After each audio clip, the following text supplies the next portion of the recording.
Good morning, very good morning. ലോകമെമ്പാടുമുള്ള എല്ലാ മലയാളികൾക്കും ഒരു നല്ല ദിനം ആശംസിച്ചുകൊണ്ട് മറ്റൊരു വാർത്താ ദിനത്തിന്റെ ആരംഭമാണ്.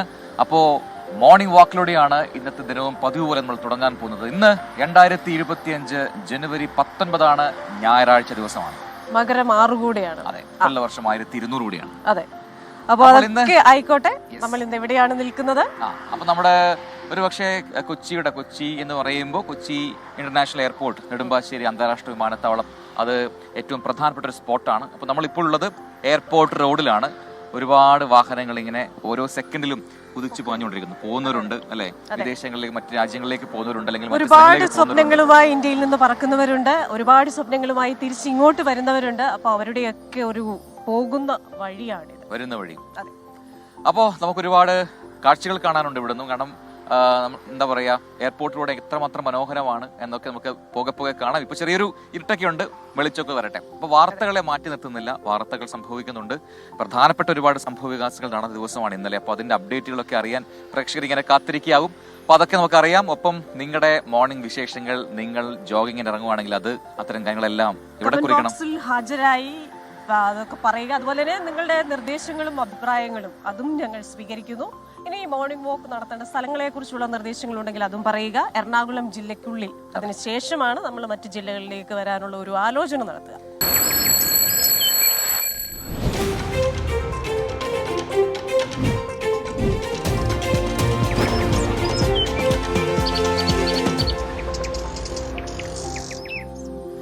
യെസ്, അപ്പോൾ മോർണിംഗ് വാക്ക് നമ്മൾ മെല്ലെ തുടങ്ങുകയാണ്. നമ്മൾ ഇപ്പോൾ ഉള്ളത് ഈ റോഡ്, ഇതാണ് എയർപോർട്ടിലേക്ക് പോകുന്ന റോഡാണ്. ആ വഴിയിലാണ് നമ്മളുള്ളത്.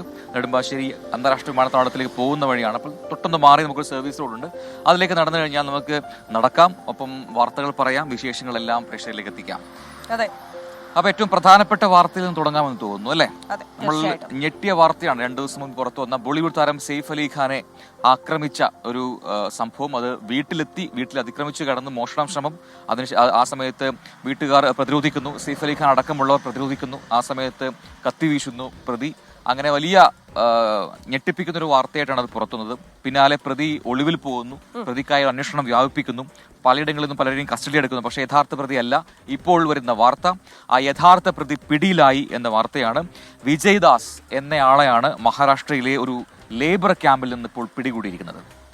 ശ്രീനാഥ് ചന്ദ്രനാണ് മുംബൈയിൽ നിന്ന് വിശദാംശങ്ങളുമായി ചേരുന്നത്. Srinath, very good morning. ഏറെ ദുരൂഹതകളുള്ള ഒരു കേസ്. അത്രയ്ക്കും സുരക്ഷയുള്ള ഒരു ബിൽഡിങ്ങിൽ കയറാൻ ശ്രമിക്കുന്നു, ഒരാൾ തന്നെ കയറുന്നു, അതിനുശേഷം വളരെ കൂളായി തിരിച്ചിറങ്ങി പോകുന്നു. ഇന്നലെ കരീന കപൂറിന്റെ അടക്കം മൊഴി രേഖപ്പെടുത്തിയിരുന്നു. അപ്പോൾ ചില കാര്യങ്ങൾ കരീന പറഞ്ഞിട്ടുണ്ട്. ആക്രമണം ചെറുക്കാനായിരുന്നു സെയ്ഫ് അലി ഖാന്റെ ശ്രമം. ഇതെന്തായാലും ഇയാൾ പിടിയിലായിട്ടുണ്ട്. അപ്പോൾ ഇത്രയും അമച്ചുറായിട്ടുള്ള ഒരു വ്യക്തിക്ക് ഈ അതീവ സുരക്ഷാ മേഖലയിൽ എത്തിപ്പെടാൻ സാധിച്ചോ എന്നൊക്കെ കാര്യത്തിലുള്ള വിശദീകരണം മുംബൈ പോലീസിന്റെ 9 മണിക്കുള്ള വാർത്താ സമ്മേളനത്തിൽ ഉണ്ടാവുമോ? ഈ 9 മണിക്ക് മുംബൈ പോലീസിന്റെ DCP 9 ഓഫീസ്, ബാന്ദ്രയിലുള്ള ഓഫീസിൽ വെച്ചാണ് വാർത്താ സമ്മേളനം നിശ്ചയിച്ചിട്ടുള്ളത്. ഇന്നലെ അർദ്ധരാത്രിയോടെയാണ് ഈ പ്രതി പിടിയിലാവുന്നത്. ഏതാണ്ട് 100ഓളം പോലീസുകാർ ഈ ഓപ്പറേഷന്റെ ഭാഗമായി എന്നതാണ് മുംബൈ പോലീസ് പറയുന്നത്. മുംബൈ പോലീസും താനെ സംയുക്തമായി നടത്തിയ ഒരു ഓപ്പറേഷനായിരുന്നു. താനെ വെസ്റ്റിൽ ഉള്ള ഒരു ലേബർ ക്യാമ്പിന് സമീപം വെച്ചാണ് ഇയാൾ പിടിയിലാവുന്നത്. കുറ്റിക്കാടുകൾക്കിടയിൽ ഇയാൾ ഒളിച്ചിരിക്കുകയായിരുന്നു എന്നതാണ് പ്രാഥമികമായി നമുക്ക് ലഭിക്കുന്ന വിവരം. ഇയാളെ പോലീസ് പിടികൂടുന്നു. ചോദ്യം ചെയ്തപ്പോൾ തുടക്കത്തിൽ ഇയാളുടെ പേര് വിജയ് ദാസ് എന്നാണ് പോലീസിനോട് പറഞ്ഞത്. പോലീസ് അക്കാര്യത്തിൽ ഒരു വെരിഫിക്കേഷൻ, സ്ഥിരീകരണത്തിന് വേണ്ടി ശ്രമിക്കുന്നുണ്ട്, അത് തന്നെയാണോ പേര് എന്നുള്ള കാര്യം. ഏതായാലും 9 മണിക്കുള്ള വാർത്താ സമ്മേളനത്തിൽ ആ കാര്യത്തിൽ അടക്കം ഒരു വ്യക്തത വരികയും ചെയ്യും. പ്രതിയെ ഇപ്പോൾ മുംബൈയിലേക്ക് എത്തിച്ചിട്ടുണ്ട്. വിശദമായ ചോദ്യം ചെയ്യൽ നടത്തിയാൽ മാത്രമേ ഇയാൾക്ക് എങ്ങനെയാണ് ഇത്തരത്തിലൊരു ക്രൈം നടത്താൻ പറ്റിയത് എന്ന കാര്യത്തിലൊക്കെ വ്യക്തത വരൂ. മുൻ പരിചയമുണ്ടോ ഈ വീടുമായി എന്നതടക്കമുള്ള കാര്യങ്ങളിലൊക്കെ വ്യക്തത വരേണ്ടതുണ്ട്. കാരണം സാധാരണഗതിയിൽ ഇത്രയേറെ സുരക്ഷയുള്ള സ്ഥലത്ത് ഇങ്ങനെ കടന്നു കയറി ആക്രമണം നടത്തുക അത് അത്ര എളുപ്പമല്ല. അതുകൊണ്ട് ഇയാൾ മുൻപും ഇത്തരം കുറ്റകൃത്യങ്ങൾ ചെയ്തിട്ടുണ്ടോ, സെയ്ഫ് അലി ഖാന്റെ വീടുമായി ഇയാൾക്ക് നേരത്തെ എന്തെങ്കിലും പരിചയമുണ്ടോ എന്നടക്കമുള്ള കാര്യങ്ങളിലൊക്കെ തന്നെ ഒരു വ്യക്തത വരണം. ഇയാൾ മുംബൈയിൽ ഒരു പബ്ബിൽ വെയിറ്ററായി ജോലി ചെയ്തിട്ടുണ്ട് എന്നതാണ് മനസ്സിലാക്കുന്നത്. ഈ താനെ വെസ്റ്റിലുള്ള റിക്കി ബാർ ഒരു ബാറിലും ഇയാൾ ജോലി ചെയ്തിട്ടുണ്ട് എന്ന വിവരവും ഇപ്പോൾ പുറത്തു വന്നിട്ടുണ്ട്. അതിനപ്പുറത്തേക്കുള്ള ക്രിമിനൽ പശ്ചാത്തലങ്ങളെ കുറിച്ചുള്ള വിവരങ്ങളൊന്നും തന്നെ ഇതുവരെ പുറത്തു വന്നിട്ടില്ല. ഏതായാലും പോലീസ് ഇപ്പോൾ ഇയാളെ മുംബൈയിൽ എത്തിച്ച് ചോദ്യം ചെയ്യുകയാണ് എന്നതാണ് മനസ്സിലാക്കുന്നത്. വാർത്താ സമ്മേളനത്തിൽ ഇയാളെ കുറിച്ചുള്ള കൂടുതൽ വിവരങ്ങൾ നമുക്ക് ലഭ്യമാവുകയും ചെയ്യും. കഴിഞ്ഞ 3 ദിവസത്തിനിടെ പലയിടങ്ങളിൽ ഈ പ്രതിയോട് രൂപസാദൃശ്യമുള്ള പലരെയും കസ്റ്റഡിയിലെടുക്കുകയും ചോദ്യം ചെയ്യുകയൊക്കെ ചെയ്തിരുന്നു. കാരണം ഈ അക്രമശേഷം ഇയാൾ രക്ഷപ്പെടുന്നതിനിടെ 6ാം നിലയിലെ CCTV-യിൽ കൃത്യമായി ഇയാളുടെ മുഖം പതിഞ്ഞിരുന്നു. അതുകൊണ്ട് ആ മുഖച്ഛായുള്ള ആളുകൾ പലരും പോലീസിന്റെ കസ്റ്റഡിയിലാവുകയും അവരെ ചോദ്യം ചെയ്യലിന് ശേഷം വിട്ടയക്കുകയും ചെയ്തിരുന്നു. ഏറ്റവും ഒടുവിൽ ഛത്തീസ്ഗഡിൽ വെച്ചാണ് ഒരാളെ പിടികൂടിയത്. ജ്ഞാനേശ്വരി എക്സ്പ്രസിൽ യാത്ര ചെയ്യുകയായിരുന്ന ഒരാളെ ഛത്തീസ്ഗഡ് RPF-ന്റെ സഹായത്തോടെ കസ്റ്റഡിയിലെടുക്കുകയും ചോദ്യം ചെയ്യുകയൊക്കെ ചെയ്തെങ്കിലും അയാളുമല്ല പ്രതി എന്ന് അറിഞ്ഞു. അങ്ങനെ അതിനുശേഷമാണ് പിന്നീട് ഥാനയിൽ നിന്ന് ഈ പ്രതിയെ പോലീസ് സംഘം വളഞ്ഞിട്ട് പിടികൂടുകയും ചെയ്തത്. ഏതായാലും ഇയാൾ ഇപ്പോൾ പോലീസ് കസ്റ്റഡിയിലുണ്ട്. ചോദ്യം ചെയ്യൽ നടക്കുന്നു. എന്തായിരുന്നു മോട്ടീവ്? മാത്രമല്ല ഷാറൂഖ് ഖാന്റെ വീടായ മന്നത്തും ഇയാൾ നിരീക്ഷണം നടത്തിയിട്ടുണ്ട് എന്നൊരു വിവരം കൂടി വന്നിരുന്നു. ആ കാര്യത്തിൽ കൂടി പോലീസിന്റെ അന്വേഷണം നടക്കുന്നുണ്ട്. ക്രിസ്റ്റീന പ്രജൻ. ശരി, ശ്രീനാഥ് ചന്ദ്രനാണ് മുംബൈയിൽ നിന്ന് വിശദാംശങ്ങൾ നൽകിയത്. അപ്പൊ ഈ ഒരു സ്പെഷ്യൽ അമച്വർ അല്ല, ആള് അത്യാവശ്യം പ്രൊഫഷണൽ തീഫ് തന്നെയാണെന്ന് പറയാം. കാരണം ഈ രീതിയിൽ അതീവ സുരക്ഷയുള്ള ഒരു മേഖലയിലേക്ക് കടന്നു കയറുക, അതും ബോളിവുഡ് താരങ്ങളെ മാത്രം ടാർഗറ്റ് ചെയ്യുക എന്നൊക്കെ പറയുമ്പോൾ ഒരു സെലിബ്രിറ്റി സ്പെഷ്യൽ കള്ളനാവുക എന്ന ലക്ഷ്യത്തോടെ ഇറങ്ങിയ ആരോ ആണോ എന്നൊക്കെ അറിയേണ്ടിയിരിക്കുന്നു. എന്തായാലും 9 മണിക്ക് നമുക്ക് ആ വാർത്താ സമ്മേളനം നോക്കാം. പോലീസിനെ സമ്മതിക്കണം അല്ലെ, എത്രയും പെട്ടെന്ന് വെച്ച് കഴിഞ്ഞാൽ വലിയ റിസ്ക് ആണ്. കാരണം ഇയാൾ ഓരോ സമയവും ഓരോ ഡ്രസ്സിലാണ് പുറത്തേക്ക് ഇറങ്ങുന്നത്. ഇപ്പൊ കൃത്യമായി CCTV ഒക്കെ ഫോളോ ചെയ്ത് മധ്യപ്രദേശിൽ നിന്ന് പോയിട്ട് എന്താണ് പറയാ പിടിക്കുക എന്നൊക്കെ പറയുമ്പോൾ അത് hats of two the police team. അപ്പൊ എന്തായാലും ഇനി അടുത്തൊരു വാർത്തയിലേക്ക് പോവാം. എനിക്ക് അൺഫോർച്ചുനേറ്റ്ലി ഇത് ഇന്ന് ഇങ്ങനെ ഈ രീതിയിൽ റിപ്പോർട്ട് ചെയ്യാൻ പറ്റുന്ന ഒരു വിഷമമുണ്ട്. കാരണം ഇന്നലെ നമ്മൾ വളരെ പോസിറ്റീവായിട്ട് കണ്ടതാണ് ഗസയിലെ വെടിനിർത്തൽ കരാർ. അതുമായി ബന്ധപ്പെട്ടുകൊണ്ട് ഒരു സമാധാനം പുലരുന്നു ഗസയിൽ എന്നൊക്കെ ഇന്നലെ നമ്മൾ ഒരുപാട് പറഞ്ഞതാണ്, വാതോരാതെ പറഞ്ഞതാണ്. ഓരോ മണിക്കൂർ നമ്മൾ അതിന്റെ അപ്ഡേറ്റുകൾ നൽകുകയും ചെയ്തു. പക്ഷേ ഇന്നിപ്പോൾ പുറത്തുവരുന്ന വാർത്ത, അല്ലെങ്കിൽ ഇന്നലെ രാത്രി വന്നൊരു അപ്ഡേറ്റ് എന്ന് പറയുന്നത് അവിടെ വെടിനിർത്തൽ ഇനിയും വൈകും, ഒരു അനിശ്ചിതത്വം ഇപ്പോൾ വന്നിരിക്കുന്നു എന്നുള്ളതാണ്. ഈ ബന്ദികളെ മോചിപ്പിക്കുന്ന കാര്യത്തിലാണ് ഇസ്രായേലും ഹമാസും തമ്മിൽ വീണ്ടും ഒരു അസ്വാരസ്യം ഉണ്ടായിരിക്കുന്നത് അല്ലേ? അതെ. അപ്പോൾ ഇതിന്റെ കൂടുതൽ വിശദാംശങ്ങളുമായി മെറിൻ മേരി ചാക്കോയുടെ ഇന്റർനാഷണൽ ഡെസ്കിൽ നിന്ന്. Merin, very good morning. ഇപ്പോൾ ഒരു സാങ്കേതികമായ കാര്യമാണ് ഇസ്രായേൽ പറയുന്നത്. അതായത് ഈ ബന്ദികളുടെ പട്ടിക, അതിലെ ആദ്യ 3 പേരുകൾ നൽകിയില്ല എന്ന് പറയുന്നു. പക്ഷേ അതേസമയം തന്നെ ആ പട്ടിക കൈമാറിയിട്ടുണ്ട് എന്ന അനൌദ്യോഗിക വിവരങ്ങളൊക്കെ വരുന്നുണ്ട്. ട്രംപിന്റെ ഒരു ലക്ഷ്യമെന്ന് പറഞ്ഞു കഴിഞ്ഞാൽ താൻ സ്ഥാനമേൽക്കുന്ന 20-ന് മുൻപ് ഈ കാര്യങ്ങളിലൊക്കെ ഒരു പരിഹാരം ഉണ്ടാക്കി വളരെ പവർഫുള്ളായ ഒരു അമേരിക്കൻ പ്രസിഡന്റ്, അമേരിക്ക ഫസ്റ്റ് എന്ന് പറയുന്ന കാര്യങ്ങളൊക്കെ വീണ്ടും കൊണ്ടുവരിക എന്ന രീതിയിലുള്ള ആ ലക്ഷ്യവും മുന്നോട്ട് പോകുന്നു. ഖത്തറും ഈജിപ്തും വളരെ കട്ട സപ്പോർട്ടുമായിട്ട് കൂടെ ഉണ്ട് താനും. അപ്പൊ എന്താണ് സംഭവിക്കാൻ പോകുന്നത്? ഇവിടെ ഇപ്പോൾ അടുത്തതായി വരുന്നത് എന്തായിരിക്കാം? Good morning Christina and Prajin. ഗസയിൽ നിന്നും ഒരു നിരാശാജനകമായ അല്ലെങ്കിൽ അനിശ്ചിതത്തിന്റെ വാർത്തയാണ് ഇപ്പോൾ വരുന്നത്. വെടിനിർത്തൽ കരാർ നിലവിൽ വരാൻ മണിക്കൂറുകൾ മാത്രമുള്ളപ്പോഴാണ് ഇപ്പോൾ കരാറിനെ സംബന്ധിച്ച് ഒരു അനിശ്ചിതത്വം ഉണ്ടായിരിക്കുന്നത്. ഇതിൽ പ്രധാനമായും ഇപ്പോൾ ഇസ്രായേൽ പ്രധാനമന്ത്രി ബെഞ്ചമിൻ നെതന്യാഹു വ്യക്തമാക്കിയിരിക്കുന്നു. അതായത് ഹമാസ് മോചിപ്പിക്കുന്ന 3 ബന്ദികളുടെ പേരുവിവരം പുറത്തുവിടണം. ഈ പേരുവിവരം പുറത്തുവിട്ടില്ലെങ്കിൽ ഈ കരാറുമായി മുന്നോട്ട് പോകാനാകില്ല എന്നാണ് ഇപ്പോൾ ഇസ്രായേൽ പ്രധാനമന്ത്രി ബെഞ്ചമിൻ നെതന്യാഹു വ്യക്തമാക്കിയിരിക്കുന്നത്.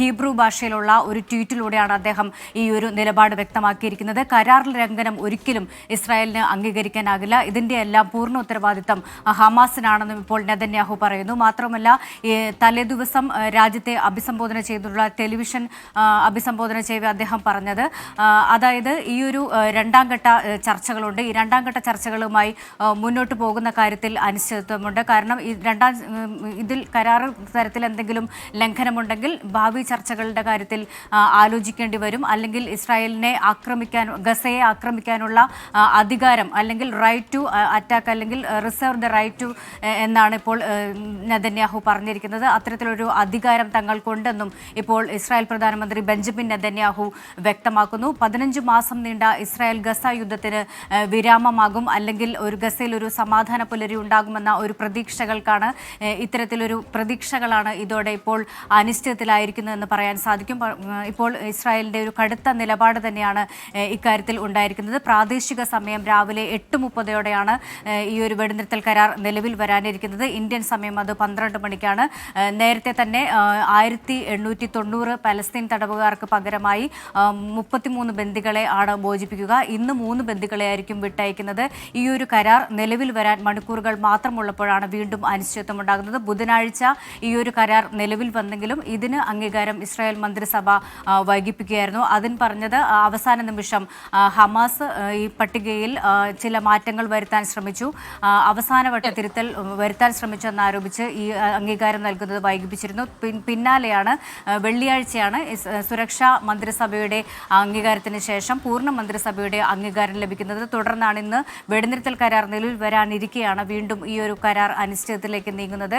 എന്തായാലും കടുത്ത നിലപാട് തന്നെയാണ് ഇപ്പോൾ ഇസ്രായേൽ പ്രധാനമന്ത്രി ബെഞ്ചമിൻ നെതന്യാഹു എടുത്തിരിക്കുന്നത്. അതേസമയം ഡൊണാൾഡ് ട്രംപ് പറഞ്ഞിരിക്കുന്നത് എന്താണ് ചെയ്യേണ്ടത്, ആ ചെയ്യേണ്ട കാര്യങ്ങളുമായി മുന്നോട്ട് പോകണമെന്ന് തന്നെയാണ് ട്രംപ് പറഞ്ഞിരിക്കുന്നത്. കാരണം അദ്ദേഹം ഈ മാസം 20-ന് അധികാരം ഡൊണാൾഡ് ട്രംപിന് എന്തായാലും ഒരു നിശ്ചയദാർഢ്യമുണ്ട് പശ്ചിമേഷ്യയിലടക്കം സമാധാനം പുനഃസ്ഥാപിക്കുക എന്നത്. ഒപ്പം തന്നെ ഈജിപ്തും ഖത്തറും ഒക്കെ തോളോട് തോൾ ചേർന്നുണ്ട് ഈ ഒരു സംരംഭത്തിൽ. അതുകൊണ്ട് തന്നെ ഇസ്രായേലിന്റെ കടുംപിടുത്തം അധികം നീണ്ടു നിൽക്കില്ല. ഇതിലൊരു സമാധാനം തന്നെ ഉണ്ടാകുമെന്ന് നമുക്ക് പ്രതീക്ഷിക്കാം. സമയം 6 മണി കഴിഞ്ഞ് 13 മിനിറ്റായി. കമന്റ് ബോക്സ് ഒരുപാട് പ്രേക്ഷകർ ഗുഡ് മോർണിംഗ് പറയുന്നത്. അതിൽ ഇപ്പോൾ വന്നൊരു കമന്റ് അത് റെലവന്റ് ആയിട്ട് പറയട്ടെ.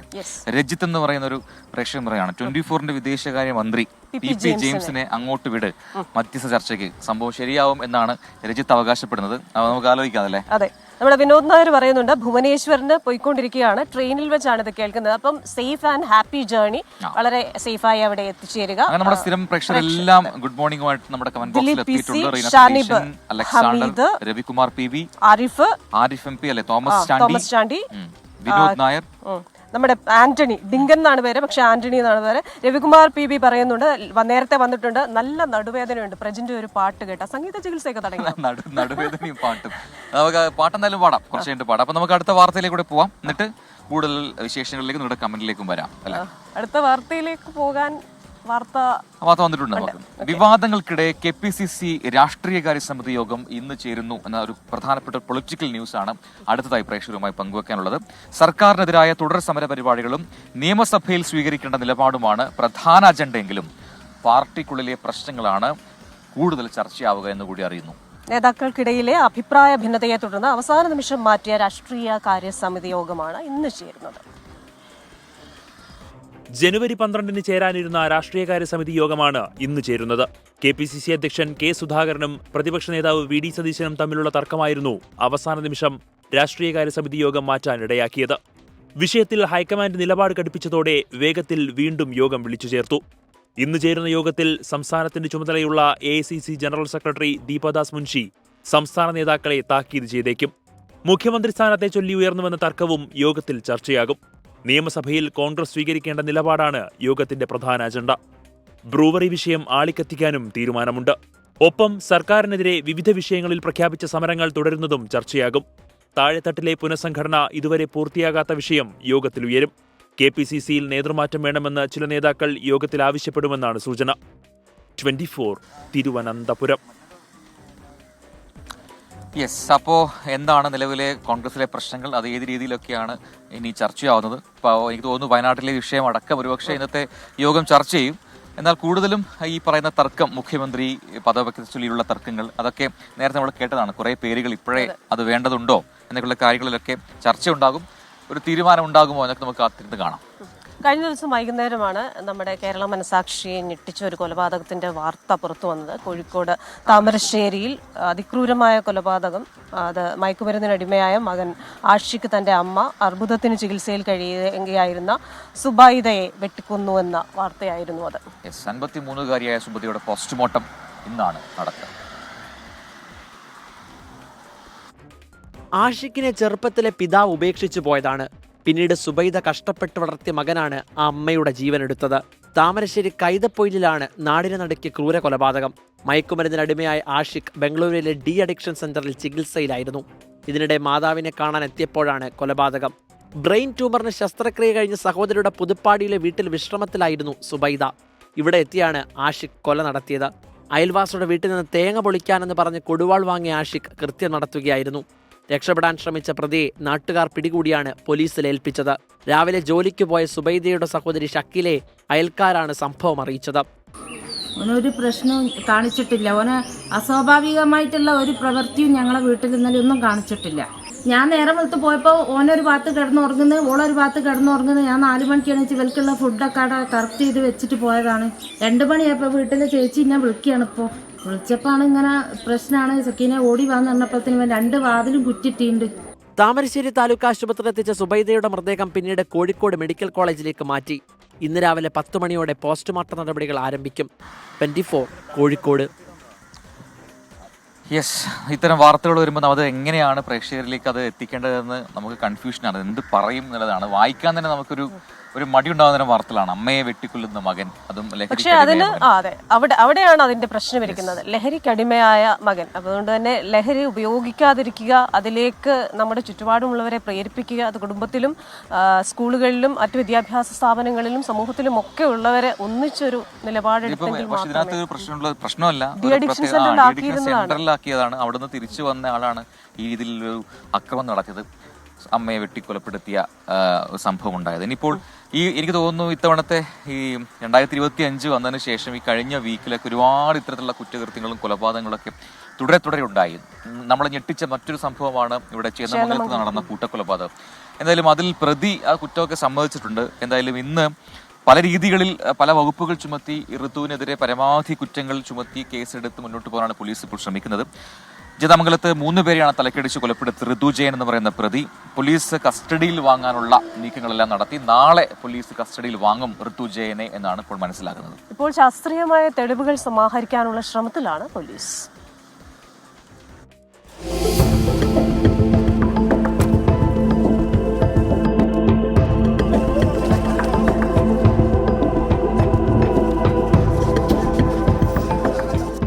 അഞ്ച് ദിവസം ഋതുവിനെ കസ്റ്റഡിയിൽ വേണമെന്നാണ് പോലീസിന്റെ ആവശ്യം. വിശദമായ ചോദ്യം ചെയ്യലും തെളിവെടുപ്പും നടത്തണം. ആസൂത്രിത കൊലപാതകമെന്നാണ് FIR-ൽ പറയുന്നത്. മറ്റാരോടും കൃത്യം നടത്താൻ ഉദ്ദേശിക്കുന്നതായി ഋതു പറഞ്ഞിട്ടില്ലെന്നാണ് പോലീസ് കണ്ടെത്തൽ. കൃത്യം നടക്കുന്ന സമയത്ത് ഋതു അവിടെ ഉണ്ടായിരുന്നുള്ളതിൽ ഏറ്റവും പ്രധാനപ്പെട്ട ഘടകം ഋതു ഉപയോഗിച്ച മൊബൈൽ ഫോൺ തന്നെയാണ്. സ്മാർട്ട് ഫോൺ അല്ല ഉപയോഗിച്ചത്. ഉപയോഗിച്ചിരുന്ന കീപാഡ് ഫോൺ നിലവിൽ പോലീസ് കസ്റ്റഡിയിലാണ്. ഡോഗ് സ്ക്വാഡും ഫോറൻസിക്കും നടത്തിയ പരിശോധനയിൽ കുറേയേറെ ശാസ്ത്രീയ തെളിവുകൾ ലഭിച്ചിട്ടുണ്ട്. പ്രതിയുടെ സുഹൃത്തുക്കളുടെയും കൊല്ലപ്പെട്ടവരുടെ ബന്ധുക്കളുടെയും മൊഴിയെടുത്തു വരികയാണ്. 2 ദിവസത്തിനു ശേഷം കുട്ടികളുടെ മൊഴിയെടുക്കും. തെളിവെടുപ്പിനിടെ പ്രതിക്കെതിരെ കടുത്ത പ്രതിഷേധത്തിന് സാധ്യതയുണ്ട്.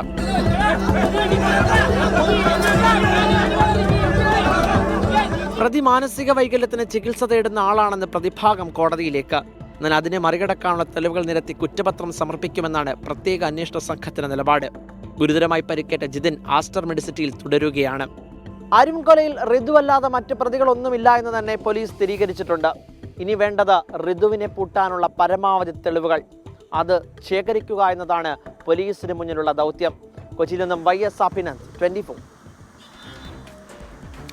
യെസ്, അപ്പോൾ അത് തന്നെയാണ് നമ്മുടെ പ്രേക്ഷകരും പറയുന്നത് പോലെ. ജയൻ നായർ പറയുന്നു സമൂഹത്തിന്റെ ഒരു പോക്ക് ഈ രീതിയിലാണല്ലോ എന്ന് പറയുന്നു. വിനോദ് നായർ പറയുന്നു ഈ കൊലപാതകവും അപകടങ്ങളും എല്ലാം ഉച്ചയ്ക്ക് പോലീസ് ഡയറിയിൽ ഒന്നിച്ച് പറയുമെന്നാണ്. അങ്ങനെയല്ല, പോലീസ് ഡയറി ക്രൈം വാർത്തകൾ ചെയ്യുന്ന ഒരു ബുള്ളറ്റ് ആണെങ്കിൽ കൂടി ഇത്തരം വാർത്തകൾ വളരെ പ്രധാനപ്പെട്ട വാർത്തകളാണ്. നമ്മുടെ സമൂഹം ചർച്ച ചെയ്യുന്ന വാർത്തകളാണ്. അത് ഏറ്റവും അതിന്റെ അപ്ഡേറ്റുകൾ എന്താണ് എന്നുള്ളത് ആദ്യം പ്രേക്ഷകരിലേക്ക് എത്തിക്കുക എന്നുള്ളതാണ് നമ്മുടെ ഒരു ലക്ഷ്യം, അല്ലേ? അതെ, ഒരു വാർത്താ മാധ്യമം എന്ന നിലയിൽ നമ്മൾ ആ ഒരു കടമ നിർവഹിക്കുന്നു എന്നുള്ളതാണ്. എല്ലാ ലഹരിയും കുറ്റം ചെയ്യുന്നതിന്റെ താക്കോലാണ് എന്ന് ഓർമ്മപ്പെടുത്തുന്നുണ്ട്. ഫോർ യു എന്ന് പറയുന്ന ഒരു ID. ലഹരിമുക്ത കേരളം സാധ്യമായെങ്കിൽ ദൈവത്തിന്റെ അനുഗ്രഹീത നാടാകും മാറും നമ്മുടെ കേരളം എന്നൊരു പ്രത്യാശ കൂടി പറയുന്നു. വളരെ കൃത്യമാണ്. വേറെ ഒരു ഐഡിയ അത് ഏതാണെന്ന് ഞാൻ മറന്നുപോയി. ഇപ്പൊ മദ്യത്തെക്കാൾ മയക്കുമരുന്ന്, ഇപ്പൊ മദ്യമാണെങ്കിലും മയക്കുമരുന്ന്, ഇതൊക്കെ നമ്മുടെ ബോധത്തെ ബാധിക്കുന്നതാണ്. അതെ, അങ്ങനെ ഒന്നിനെയും മാറ്റി നിർത്താൻ പറ്റുന്ന ലഹരി തന്നെയാണ്. ഞാനിപ്പോൾ ഓർക്കുന്നുണ്ട്, ഞാൻ സന്ദർഭവശാൽ പറയുകയാണ്. എനിക്ക് തോന്നുന്നു ഒരു 6 or 7 വയസ്സുള്ളപ്പോൾ എൻ്റെ അമ്മ എന്നോട് സത്യം ചെയ്യിച്ചതാണ് ലഹരി ഉപയോഗിക്കില്ല എന്ന്. അപ്പോൾ ആ കൊടുത്ത വാക്കിന്റെ പേരിൽ ഇന്ന് വരെ എത്ര പ്രലോഭനങ്ങൾ ഉണ്ടായാലും ലഹരി ഉപയോഗിച്ചിട്ടില്ല, ഉപയോഗിക്കുകയുമില്ല. നമ്മളാരും, ഞാനും ലഹരി ഉപയോഗിക്കുന്ന ആളല്ല. അപ്പോൾ അത് എന്താണ് സമൂഹത്തിന് ഈ രീതിയിലുള്ള ഒരു എന്താണ് പറയുക, ഇപ്പൊ നമ്മുടെ ജയൻ നായരൊക്കെ പറഞ്ഞതുപോലെ ഈ പോക്ക് അത് ഒരു വല്ലാത്ത പോക്കാണ്. അതിന് മാറ്റം ഉണ്ടാവണം എന്ന് നമ്മളെല്ലാവരും ആശിക്കുന്നു. നമ്മുടെ പ്രേക്ഷകരും ലഹരി ഉപയോഗിക്കില്ല എന്നൊരു പ്രതിജ്ഞ കൂടി എടുക്കണം. അടുത്ത റിപ്പോർട്ടിലേക്ക് പോവാം. ക്രൂര കൊലപാതകങ്ങളിൽ വിറങ്ങലിച്ചു നിൽക്കുകയാണ് കേരളം. തുടരെ തുടരെ മനസ്സ് മരവിപ്പിക്കുന്ന കൊലപാതക വാർത്തകൾ വരുന്നു. നമ്മൾ അതിനെക്കുറിച്ച് തന്നെയാണ് പറഞ്ഞുകൊണ്ടിരിക്കുന്നത്. അപ്പോഴാണ് ലഹരി കാർന്നു തിന്നുകയാണോ നമ്മുടെ നാടിനെ, നമ്മുടെ യുവത്വത്തെ, നമ്മുടെ ജനതയെ എന്നൊരു ചോദ്യം പ്രസക്തമാകുന്നത്. ഒരു സ്പെഷ്യൽ റിപ്പോർട്ട് കാണാം.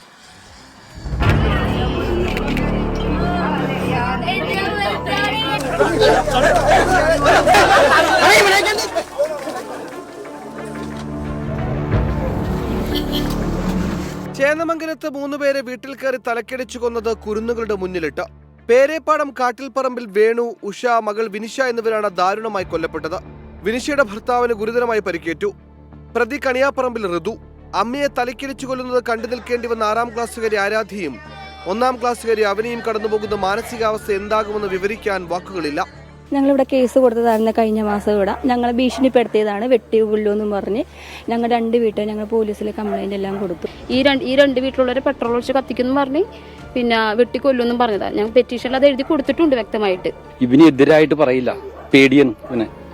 ഞാൻ ഇന്നലെ അത് CI സാറിനോട് പറഞ്ഞു. കാരണം ആ പെറ്റീഷൻ കൊടുത്തിട്ട് ആ പെറ്റീഷൻ മാന്യമായിട്ട് നോക്കായിരുന്നെങ്കിൽ ഇനി ഈ പ്രശ്നം ഇവിടെ സംഭവിക്കില്ലായിരുന്നു. ചേന്നമംഗലം കൂട്ടക്കൊലപാതകം നടന്ന ദിവസങ്ങൾക്കുള്ളിൽ അടുത്ത കൊലപാതകം നാടിനെ നടുക്കി. താമരശ്ശേരിയിൽ കിടപ്പ് രോഗിയായ അമ്മയെ മകൻ വെട്ടിക്കൊന്നു. കൊല്ലപ്പെട്ടത് അടിവാരം 30 ഏക്കറിൽ കായിക്കൽ സ്വദേശിനി സുബൈദ. 25-കാരനായ മകൻ ആഷിഖ് ലഹരിക്കടിമ. ബ്രെയിൻ ട്യൂമർ ശസ്ത്രക്രിയ കഴിഞ്ഞ് കിടപ്പിലായ സുബൈദയെ കാണാനെത്തിയതാണ് ആഷിഖ്. ബംഗളൂരിലെ ഡി അഡിക്ഷൻ സെന്ററിൽ നിന്നാണ് ആഷിഖ് കോഴിക്കോട് എത്തിയത്.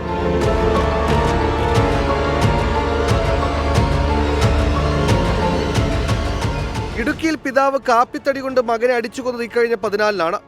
സംഭവം ഇടുക്കി രാമക്കൽമേടിൽ. അമിതമായി മദ്യപിച്ച് വീട്ടിലെത്തിയ ഗംഗാധരൻ പിതാവ് രവീന്ദ്രനുമായി വഴക്കിട്ടു. ഇതിനിടെ രവീന്ദ്രൻ കാപ്പിത്തടിയെടുത്ത് മകനെ അടിച്ചു കൊന്നു.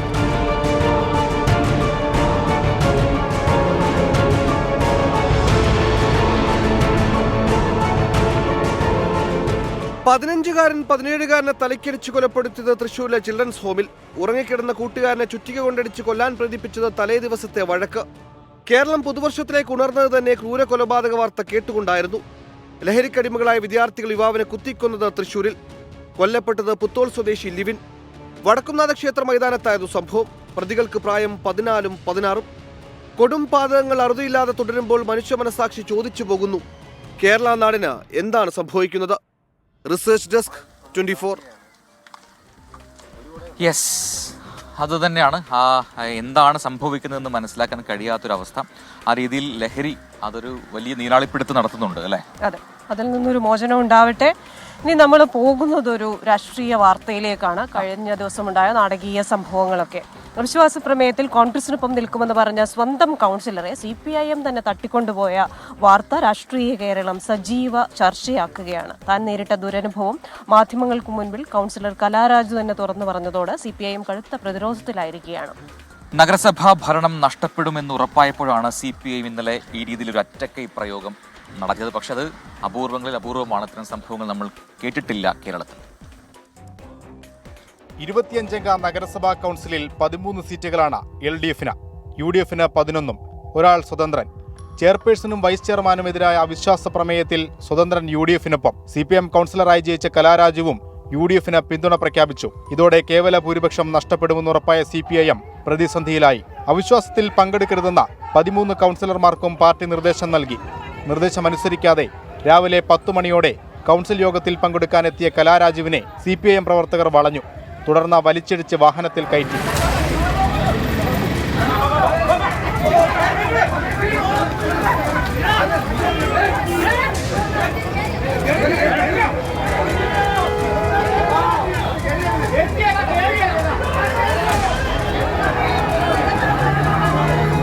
വണ്ടിയിലേക്ക് എറിയുടെ വണ്ടിയിലേക്ക് അങ്ങനെയെല്ലാം ആക്രോശിച്ചുകൊണ്ടാണ് ഈ സംഭവം മുഴുവൻ നടന്നത്. നമ്മളൊരു വനിതയല്ലേ, ഒരു വനിതയാണ്.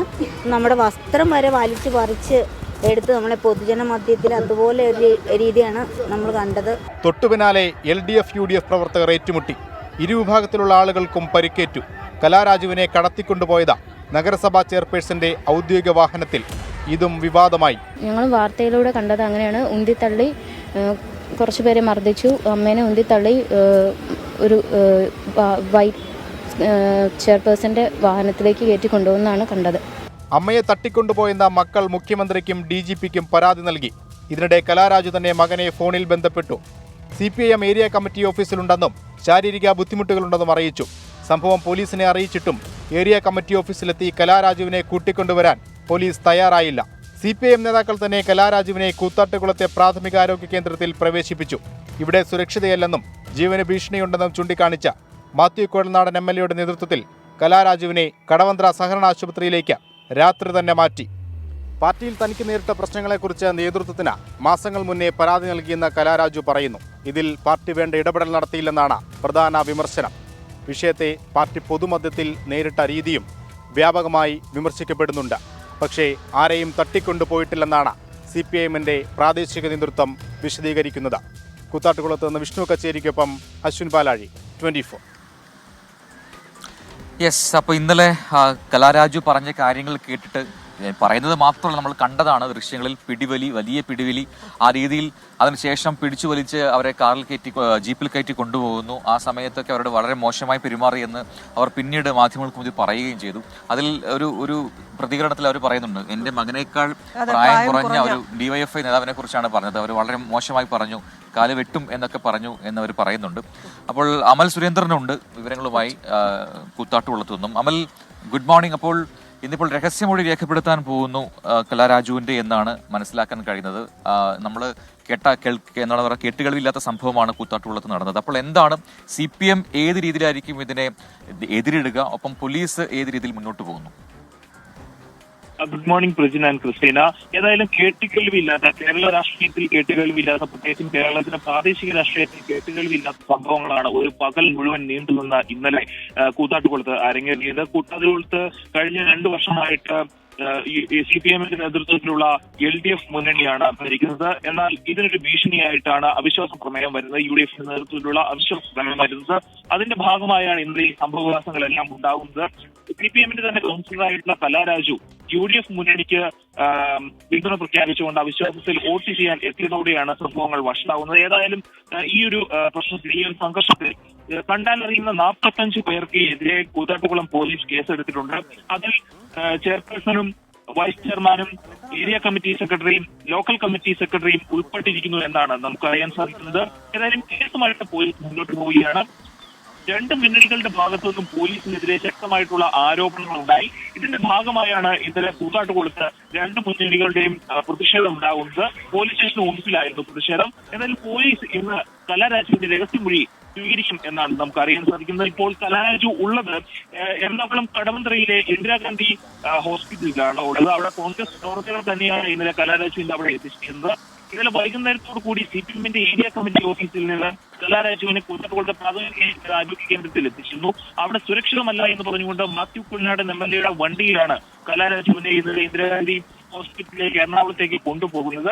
ഏതായാലും കലാരാജുവിന്റെ രഹസ്യമൊഴി ഇന്ന് രേഖപ്പെടുന്നതാണ്. അതോടൊപ്പം തന്നെ കാണേണ്ടതാണ് CPM പ്രാദേശിക നേതൃത്വം, ഏരിയ നേതൃത്വം ഈ ഒരു വിഷയത്തെ സമീപിക്കുന്ന രീതി തീർത്തും പ്രതിരോധകരമാണ്. അല്ലെങ്കിൽ CPIMന് അങ്ങേയറ്റം പ്രതിരോധത്തിലാക്കുന്ന ഈ സംഭവത്തിൽ ഏരിയ കമ്മിറ്റിയുടെ വിശദീകരണം വരുന്നത് കലാരാജുവും കോൺഗ്രസും തമ്മിലുള്ള ഒത്തുകളിയാണ് ഇത്തരത്തിലുള്ള ഒരു സംഘർഷത്തിലേക്ക് പോയത്. കലാരാജുവിന് CPM അല്ലെങ്കിൽ LDF നേരത്തെ തന്നെ നിർദ്ദേശം നൽകിയിരുന്നു ഇവിടെ എത്തരുത്.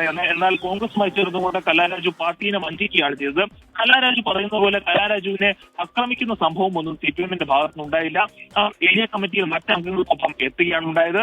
അതേ തുടർന്ന് അവർക്ക് വൈദ്യസഹായവും മറ്റും നൽകുന്നതിന്റെ ദൃശ്യങ്ങൾ CPIMന്റെ ഏരിയ കമ്മിറ്റി തന്നെ ഫേസ്ബുക്കിൽ അവരുടെ പേജിൽ പോസ്റ്റ് ചെയ്തിട്ടുണ്ട്. അതിന്റെ ഭാഗമായി അവർ പറയുന്നത് കലാരാജു തങ്ങളുടെ കൗൺസിലറാണ്, അവർക്ക് തട്ടിക്കൊണ്ടുപോകേണ്ടതിന്റെ ആവശ്യം. ശരി അമൽ, അപ്പോൾ എന്തായാലും പുതിയ ആരോപണമാണ് ഇപ്പോൾ CPM പ്രാദേശിക നേതൃത്വം ഉന്നയിക്കുന്നത്. നേരെ UDFനെതിരെ തിരിയുകയാണ്.